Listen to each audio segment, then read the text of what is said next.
வணக்கம் and welcome to Shanthastable. இன்றைக்கி வந்து Shanthastable ரொம்ப காமனான ஒரு ரெசிபி, ஆனால் எல்லோருக்கும் நிறைய பிடிச்ச ஒரு ரெசிபி நான் இன்றைக்கி செய்ய போகிறேன். Cauliflower cheese. இது வந்து ரொம்ப சுலபமான ஒரு செய்முறை, எல்லாரும் செய்யலாம், எல்லாருக்கும் ரொம்ப பிடிச்சது. இது ஒரு பெரிய காலிஃப்ளவர், அதை எடுத்து இப்படி சின்ன துண்டுகளாக வெட்டி அந்த கொதி தண்ணியில் கொஞ்சம் உப்பும் போட்டு வேக வச்சு எடுக்கணும். பீட்சாவுக்கு உபயோகப்படுத்துகிற சீஸ் தாராளமாக இதுக்கு உபயோகப்படுத்தலாம். 300 கிராம் எடுத்துருக்கேன். அப்புறம் வந்து 400 ml பால். ஸோ இது வந்து எல்லோரும் உபயோகப்படுத்துகிற ஒரு பொருள் கிடையாது, ஆனால் இது ஃப்ளேவருக்காக நான் இதில் போட போகிறேன். Garlic granules. இது வந்து கடைகளில் உங்களுக்கு கிடைக்கும், சின்ன பேக்கெட்ஸில் நீங்கள் வாங்கலாம். ஸோ இதை வந்து கொஞ்சமாக தண்ணியில் ஊற வச்சா இப்படி வரும். இன்னும் எங்களுக்கு தேவையான பொருட்கள் கொஞ்சம் உப்பு, பெப்பர், பிளெயின் ஃப்ளவர், அப்புறம் வந்து கொஞ்சம் பட்டர். இது எப்படி செய்கிறேன்னு பார்க்கலாம். இப்படி ஒரு சின்ன சாஸ் பேன் எடுங்க. இதில் வந்து 60 கிராம் பட்டர், இன்னொரு 60 கிராம் மைதா மாவு. அடுப்பை வந்து ரொம்ப லோவாகவே வைங்க.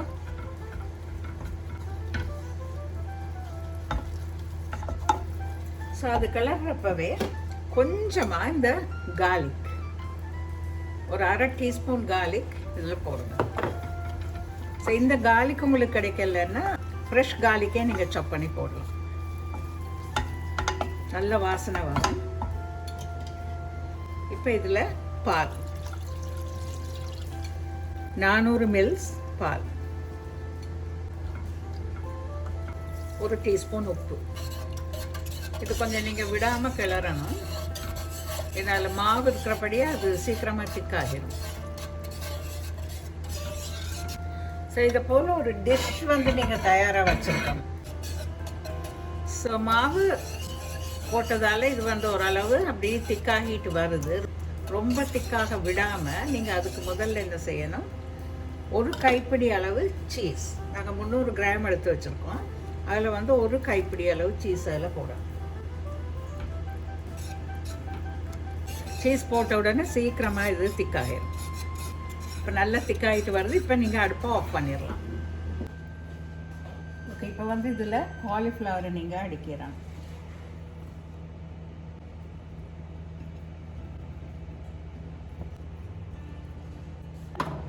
இப்போ இந்த சாஸை இதில் அப்படியே எல்லா பக்கத்துக்கும் அப்படியே ஸ்ப்ரெட் பண்ணி ஊற்றிடணும்.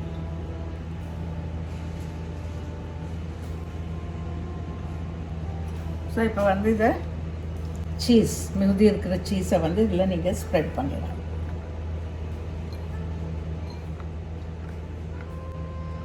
ஏற்கனவே காலிஃப்ளவரில் உப்பு இருக்குது, சீஸ்லேயும் உப்பு இருக்குது, சீஸ் சாஸ்லேயும் வந்து உப்பு இருக்குது. ஸோ அதனால் நீங்கள் உப்பு வந்து பார்த்து தான் போடணும். கடைசியாக கொஞ்சம் பெப்பர்.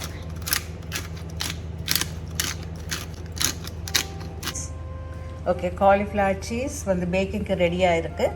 இது வந்து நீங்கள் 30 நிமிஷம் பேக் பண்ணால் தாராளமாக போதும். 200 டிகிரி சென்டிகிரேட் and 30 minutes.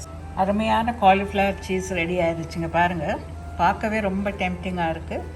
நல்ல வாசனை, அது சீஸும் கார்லிக் ரெண்டுமே சேர்ந்து அருமையான ஒரு வாசம். இது வந்து நல்ல சூடாக நீங்கள் சாப்பிடலாம். இந்த காலிஃப்ளவர் சீஸ் சாப்பிட்டு மீதமான நீங்கள் அதை ஃப்ரிட்ஜில் வச்சு ஒரு 2 நாளைக்கு அப்புறம் கூட நீங்கள் எடுத்து வார்ம் பண்ணி சாப்பிடலாம். மைக்ரோவேவில் வார்ம் பண்ணலாம்.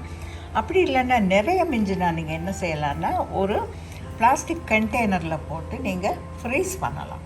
ஃப்ரீஸ் பண்ணிவிட்டு ஒரு மாதத்துக்குள்ளே நீங்கள் எடுத்து இதை சாப்பிடலாம். ஸோ ஃப்ரீசர்லேருந்து எடுக்கும்போது நீங்கள் வந்து அதை எடுத்து பண்ண வச்சுட்டு அதுக்கப்புறம் ஹீட் பண்ணி சாப்பிடணும். ரொம்ப குவிக்காக ஈஸியாக செய்யக்கூடிய ரெசிபி இது. எல்லோரும் ட்ரை பண்ணுங்கள். Shanthastable சப்ஸ்கிரைப் பண்ணுங்கள். இது போல் ஒரு அருமையான ரெசிபியோடு நான் மீண்டும் உங்களை சந்திக்கிறேன். தேங்க்யூ.